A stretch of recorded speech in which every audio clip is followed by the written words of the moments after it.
Despite staggering annual sales and ubiquity on American streets, the heavy-duty truck remains a valuable long-term fleet asset. FK Tech here. Of course, we wasted a little time driving our newly acquired 2023 Toyota Tundra.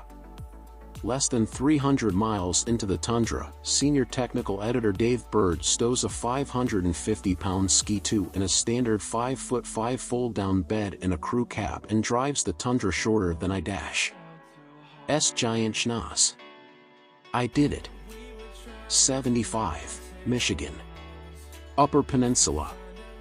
A nearly 800-mile round trip from C/D headquarters in Ann Arbor provided a truly chilly track for our 40,000-mile test of the Tundra Limited Crewmax Hybrid. During the truck's first blizzard, the grill-mounted radar was clogged with debris, rendering the adaptive cruise control useless. The truck's 20-inch all-season tires struggled in the slushy, lake-effect snow, but did well in packed powder. The spacious cabin saved Beard cold nights in a motel room. I slept in a sleeping bag in the back row and it was very comfortable, he said. I would do it again in a heartbeat. Later, he discovered that starting the truck remotely required only 5 clicks on the remote control to keep the cab warm for a long time as he headed off to dreamland.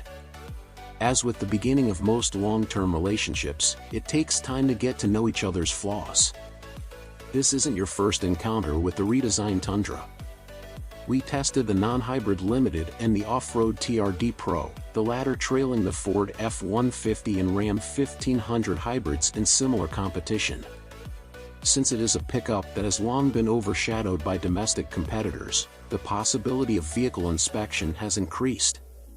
By comparison, Americans bought about 104,000 Tundras in 2022, but about 654,000 Ford F-Series models, about 513,000 Chevy Silverados and more than 468,000 Ram trucks.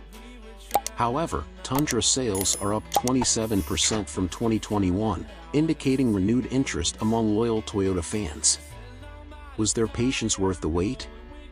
We will try to find out.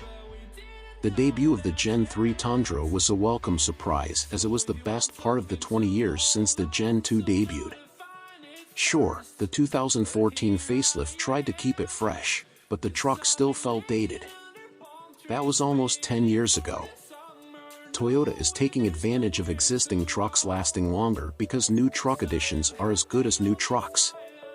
Now built on the TNGAF chassis platform, it replaces the rear leaf springs with a more advanced coil spring configuration. It's not the best truck to drive, but it's not terrible, Beard joked. I like the Tundra better. Complementing the chopped body, including a face that could pass for a Peterbilt, the Tundra's interior features a more modern design, better materials and desirable technology. The mid-range Limited has a 12.3-inch digital instrument cluster and a large 14.0-inch touchscreen. We wish the infotainment system had a tuning dial, but we appreciate how well wireless Apple CarPlay works and fills the entire screen. Real leather isn't part of the deal, but the Limited gets soft touch surfaces that come standard with heated and ventilated cushions and power front seats. Aside from the sturdy switchgear and proper fit and finish, the flimsy center console lid looks like it could be ripped off an old Tundra by the wrong hands in PTSD-inducing fashion. Limited as tested Crewmax price is $64,093. If it sounds expensive, it is. The 2023 Ram 1500 Longhorn Enthusiast costs about the same as the 2023 GMC Sierra Denali Luxury. Options on the Tundra range from about $12,000 to $8,450 for a triple cab, all-wheel drive and iForce Max hybrid combo alone.